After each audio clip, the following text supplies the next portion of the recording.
ಸಮಾಜಕ್ಕೆ ಮತ್ತು ವಾತಾವರಣಕ್ಕೆ ಹೊಂದಿಕೊಂಡು ಬಾಳಿದರೆ ಮನಸ್ಸು ಘರ್ಷಣೆಗೆ ಒಳಪಡದೆ ನಿಶ್ಚಿಂತೆಯಿಂದ ಕೆಲಸ ಮಾಡುತ್ತದೆ. ಮನಸ್ಸಿನಲ್ಲಿ ಕಿರಿಕಿರಿ ಇಲ್ಲದಿದ್ದಾಗ ದೇಹವು ಆರಾಮವಾಗಿರುತ್ತದೆ. ಆಗಾಗ ಗಾಬರಿ ಮತ್ತು ಆತಂಕಕ್ಕೆ ಒಳಪಡುವುದು ದೇಹಕ್ಕೆ ಒಳ್ಳೆಯದಲ್ಲ. ಉದಾಹರಣೆಗೆ ನೀವೇ ಗಮನಿಸಿ, ಪ್ರತಿ ಸಾರಿ ನೀವು ಗಾಬರಿಗೊಂಡಾಗ, ಚಿಂತೆಗೀಡಾದಾಗ ದೇಹದಲ್ಲಿ ಮತ್ತು ವಿಶೇಷವಾಗಿ ರಕ್ತಚಲನೆಯಲ್ಲಿ ವ್ಯತ್ಯಾಸ ಉಂಟಾಗುತ್ತದೆ. ಎದೆ ಬಡಿತ ಏರುಪೇರಾಗುತ್ತದೆ, ಮೈ ಬಿಸಿಯಾಗುತ್ತದೆ, ನರಗಳಲ್ಲಿ ಜುಮ್ ಎನ್ನುವ ಭಾವನೆ ಬರುತ್ತದೆ, ಸ್ನಾಯುಗಳಲ್ಲಿ ಸೆಳೆತ ಉಂಟಾಗುತ್ತದೆ, ಮೈ ಬೆವರುತ್ತದೆ. ಹಾಗೆಯೇ ಒಬ್ಬ ವ್ಯಕ್ತಿ ಕಾರಣವಿಲ್ಲದೆ ಗಾಬರಿಗೊಂಡಾಗಲೂ ಕೂಡ ದೇಹದಲ್ಲಿ ಈ ರೀತಿಯ ಅನಾವಶ್ಯಕ ಪ್ರತಿಕ್ರಿಯೆಗಳು ಉಂಟಾಗಿ ದೇಹಕ್ಕೆ ತ್ರಾಸವಾಗುತ್ತದೆ. ದೇಹವನ್ನು ವಿಪರೀತ ಒತ್ತಡಕ್ಕೆ ಒಳಪಡಿಸಿದಂತಾಗುತ್ತದೆ. ಇದು ಒಂದು ಬಾರಿಯ ಪ್ರಶ್ನೆಯಾದರೆ ಪರವಾಗಿಲ್ಲ ಬಿಡಿ. ಆದರೆ ದಿನಕ್ಕೆ 10 ಬಾರಿ ಗಾಬರಿಗೊಂಡರೆ, ಭಯದಿಂದಲೇ ಎಲ್ಲರೊಡನೆ ವ್ಯವಹರಿಸುತ್ತಿದ್ದರೆ, ಮನಸ್ಸಿನಲ್ಲಿ ಶಾಂತಿ ಇಲ್ಲದೆ ದೇಹದಲ್ಲಿ ಒತ್ತಡ ಹೆಚ್ಚಾಗಿ ಆರೋಗ್ಯ ಕೆಡುತ್ತದೆ. ಭಯ, ಆತಂಕ, ಕಿರಿಕಿರಿ, ಖಿನ್ನತೆ, ದುಗುಡ, ಬೇಸರ ಮುಂತಾದ ಅನಿಸಿಕೆಗಳು ಮಾನವನನ್ನು ಒಳಗಿನಿಂದಲೇ ದುರ್ಬಲವನ್ನಾಗಿಸುತ್ತವೆ. ಇದರಿಂದ ಅನೇಕ ವ್ಯಕ್ತಿಗಳು ಅನೇಕ ದೋಷಗಳಿಗೆ ಗುರಿಯಾಗಿ ವೈಯಕ್ತಿಕವಾಗಿ, ಕೌಟುಂಬಿಕವಾಗಿ, ಸಾಮಾಜಿಕವಾಗಿ ಅನೇಕ ತೊಂದರೆಗಳನ್ನು ಅನುಭವಿಸುತ್ತಾರೆ. ಇಂಥವರು ಮಾನಸಿಕ ಸ್ವಾಸ್ಥ್ಯವನ್ನು ಕಾಪಾಡಿಕೊಳ್ಳುವುದು ಬಹಳ ಮುಖ್ಯವಾಗುತ್ತದೆ. ಮನಸ್ಸಿನ ಹಿತಾವಸ್ಥೆಯನ್ನು ಕಾಪಾಡಿಕೊಳ್ಳಲು ಪ್ರತಿಯೊಬ್ಬರು ಅನುಸರಿಸಬಹುದಾದ ಸರಳ ಸೂತ್ರಗಳು ಈ ರೀತಿ ಇವೆ. ಇಡೀ ವಿಶ್ವವೇ ನಿಮ್ಮ ವಿರುದ್ಧ ಇದೆ ಎಂಬ ಭಾವನೆಯನ್ನು ಬಿಡಿ. ಎಲ್ಲರಿಗೂ ಅವರವರ ಕೆಲಸಗಳಿವೆ. ಪ್ರಪಂಚಕ್ಕೆ ನಿಮ್ಮ ಬಗ್ಗೆ ಮಾತ್ರ ಚಿಂತಿಸಲು ಸಮಯವೂ ಇಲ್ಲ, ಆಸಕ್ತಿಯೂ ಇಲ್ಲ. ಎಲ್ಲರೂ ನಿಮ್ಮನ್ನು ಟೀಕೆ ಮಾಡುವವರೇ ಎಂದೆಂದುಕೊಳ್ಳಬೇಡಿ.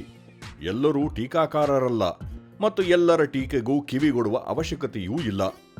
ಹಾಗೆಯೇ ಕೆಲವರಿಗೆ ಅನಾವಶ್ಯಕವಾಗಿ ಟೀಕೆ ಮಾಡುವ ಚಟವಿರುತ್ತದೆ. ಅಂಥವರ ಕೆಟ್ಟ ಅಭ್ಯಾಸದ ಬಗ್ಗೆ ತಲೆ ಕೆಡಿಸಿಕೊಳ್ಳದೆ ನಿಮ್ಮ ಜೀವನದ ಮತ್ತು ಆಸಕ್ತಿಗಳ ಬಗ್ಗೆ ಗಮನ ಕೊಡಿ. ನೀವು ಭಯಪಡುವಂತಹ ಕೆಲಸ ಮಾಡಿಲ್ಲವಾದಲ್ಲಿ ನೀವು ಯಾವುದಕ್ಕೂ ಭಯಪಡುವ ಅವಶ್ಯಕತೆ ಇರುವುದಿಲ್ಲ. ಎಚ್ಚರಿಕೆಯಿಂದಿರುವುದಕ್ಕೂ ಭಯಪಡುವುದಕ್ಕೂ ವ್ಯತ್ಯಾಸವಿದೆ. ಎಲ್ಲರೂ ನಿಮ್ಮಂತೆಯೇ ಇಲ್ಲ, ಇರಲಾಗುವುದೂ ಇಲ್ಲ, ಇರಬಾರದೂ ಕೂಡ. ಏಕೆಂದರೆ ಮಾನವ ಒಬ್ಬ ವಿಶಿಷ್ಟ ಜೀವಿ. ಮಾನವನಿಗೆ ಚಿಂತಿಸುವ, ವಿಶ್ಲೇಷಿಸುವ ಮತ್ತು ನಿರ್ಧರಿಸುವ ಸಾಮರ್ಥ್ಯವಿದೆ. ಆದ್ದರಿಂದ ಪ್ರತಿಯೊಬ್ಬರೂ ಅವರವರ ಕೌಟುಂಬಿಕ, ಸಾಮಾಜಿಕ, ಆರ್ಥಿಕ, ಬೌದ್ಧಿಕ, ದೈಹಿಕ ಸಾಮರ್ಥ್ಯದ ಹಿನ್ನೆಲೆಯ ಆಧಾರದಲ್ಲಿ ಅವರವರ ವ್ಯಕ್ತಿತ್ವವನ್ನು ರೂಪಿಸಿಕೊಂಡಿರುತ್ತಾರೆ. ಒಬ್ಬ ವ್ಯಕ್ತಿಯ ವ್ಯಕ್ತಿತ್ವ ಮತ್ತು ಚಿಂತನೆಗೆ ಕಾರಣವಾಗಿರುವ ಅವೆಲ್ಲ ಅಂಶಗಳು ಇನ್ನೊಬ್ಬ ವ್ಯಕ್ತಿಯಲ್ಲಿ ಅದೇ ಅನುಪಾತದಲ್ಲಿ ಇರಲು ಸಾಧ್ಯವಿಲ್ಲದ ಕಾರಣ ಒಬ್ಬನಂತೆ ಇನ್ನೊಬ್ಬ ವ್ಯಕ್ತಿ ಇರಲು ಸಾಧ್ಯವಿಲ್ಲ.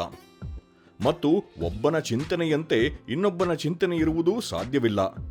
ಅದನ್ನೇ ಸ್ವತಂತ್ರ ವ್ಯಕ್ತಿತ್ವ ಎಂದು ಗುರುತಿಸುತ್ತೇವೆ. ಆದ್ದರಿಂದ ಬೇರೆಯವರು ನಮ್ಮಂತೆಯೇ ಚಿಂತಿಸಬೇಕೆಂಬುದು ಅಸಮ್ಮತ. ಬೇರೆಯವರು ನಮ್ಮ ಇಚ್ಛೆಯಂತೆ ವರ್ತಿಸಬೇಕು, ಅವರು ನಮ್ಮೆಲ್ಲ ವಿಚಾರಗಳಿಗೆ ಸಹಮತ ವ್ಯಕ್ತಪಡಿಸಬೇಕು ಎಂದೆಲ್ಲ ಅಂದುಕೊಳ್ಳುವುದು ಸೂಕ್ತವಲ್ಲ.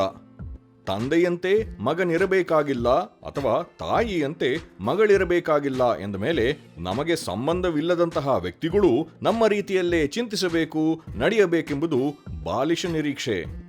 ವ್ಯಕ್ತಿಗಳ ಮಧ್ಯೆ ಸಹನೆ ಮತ್ತು ಗೌರವಗಳಿದ್ದರೆ ಆ ಸಂಬಂಧಗಳು ಬಲಿಷ್ಠ ಮತ್ತು ಅರ್ಥಪೂರ್ಣವಾಗಿರುತ್ತವೆ. ಮನಸ್ಸಿನಲ್ಲಿ ಅನುಮಾನ, ಅಸಹನೆ ಮತ್ತು ಅಹಂನಿಂದ ಬರುವ ಕಿರಿಕಿರಿ ಮತ್ತು ಅಶಾಂತಿಯನ್ನು ನಿವಾರಣೆ ಮಾಡಿಕೊಳ್ಳಲು ಅವು ಪೂರಕವಾಗುತ್ತವೆ. ನನಗಿಂತ ಉತ್ತಮರಿಲ್ಲ, ಸಮರೂ ಇಲ್ಲ ಎನ್ನುವ ಭಾವನೆಯನ್ನು ಬಿಡಿ. ನೀವು ಅಂದುಕೊಂಡಿರುವ ಹಾಗೆ ನಿಮ್ಮ ಕೀರ್ತಿ ಯಾವ ಕಾರಣದಿಂದಾಗಿದೆ ಎಂದು ಅನಿಸುತ್ತದೆಯೋ ಅದೇ ಕಾರಣಗಳಿಂದ ಇತರರೂ ಅವರ ಜೀವನದಲ್ಲಿ ಹೆಗ್ಗಳಿಕೆ ಪಡೆಯಬೇಕಾಗಿಲ್ಲ. ಅವರ ಸಾಧನೆಯ ಕ್ಷೇತ್ರ ಮತ್ತು ಮಿತಿ ಬೇರೆಯದೇ ಆಗಿರಬಹುದು. ಎಲ್ಲರಲ್ಲೂ ಉತ್ತಮ ಅಂಶಗಳಿರುತ್ತವೆ ಮತ್ತು ಸಾಮರ್ಥ್ಯಗಳೂ ಇರುತ್ತವೆ. ನೀವು ಒಂದೆರಡು ಅಂಶಗಳಲ್ಲಿ ಇತರರಿಗಿಂತ ಉತ್ತಮರಾಗಿದ್ದರೆ ಉಳಿದವರು ಇನ್ಯಾವುದೋ ವಿಷಯದಲ್ಲಿ ನಿಮಗಿಂತ ಉತ್ತಮರಾಗಿರಬಹುದು. ಬೇರೆಯವರಲ್ಲೂ ವಿಶೇಷತೆ ಮತ್ತು ಗೌರವಿಸಬಹುದಾದ ಗುಣಗಳಿವೆ ಎನ್ನುವ ಭಾವನೆಯನ್ನು ತಳೆದರೆ ನಿಮ್ಮ ವ್ಯಕ್ತಿತ್ವ ಕೂಡ ವಿಕಸನಗೊಳ್ಳುತ್ತದೆ. ಜೀವನ ಯಾರು ಮೇಲು ಯಾರು ಕೀಳೆಂದು ನಿರ್ಧರಿಸುವ ಸ್ಪರ್ಧೆಯಲ್ಲ. ಅದು ಇತರರೊಂದಿಗೆ ಮತ್ತು ವಿಶೇಷವಾಗಿ ನಮಗಿಂತ ವಿಭಿನ್ನರಾಗಿರುವವರೊಂದಿಗೆ ಹೊಂದಿಕೊಂಡು ಯಶಸ್ವಿಯಾಗಿ ಬಾಳುವ ಅನುಭವ. ಬೇರೆಯವರ ಬಗ್ಗೆ ಸಿಟ್ಟು, ಅಸೂಯೆ, ಅಸಹನೆ ವ್ಯಕ್ತಪಡಿಸಲಿಕ್ಕೆ ಜೀವನವನ್ನು ಮುಡಿಪಾಗಿಟ್ರೆ ನಿಮ್ಮ ಜೀವನವನ್ನು ನೀವೇ ನಿಮ್ಮ ಕೈಯಾರೆ ಅಪೂರ್ಣ ಮತ್ತು ಅನರ್ಥಗೊಳಿಸಿದಂತಾಗುತ್ತದೆ. ಈ ಜೀವನ ನಿಮಗೆ ಸಿಕ್ಕ ಅತ್ಯುನ್ನತ ಬಳುವಳಿ ಎಂಬ ಭಾವನೆಯೊಂದಿಗೆ ತಾಳ್ಮೆ, ಪ್ರೀತಿ ಮತ್ತು ಪರಸ್ಪರ ಗೌರವಾದರಗಳಿಂದ ಕೂಡಿದ ಪರಿಪೂರ್ಣ ಬಾಳನ್ನು ನಡೆಸಲು ಪ್ರಯತ್ನ ಪಟ್ಟರೆ ನಿಮ್ಮ ಜೀವನ ನೆಮ್ಮದಿ ಮತ್ತು ಶಾಂತಿಪೂರ್ಣವಾಗಿರುತ್ತದೆ.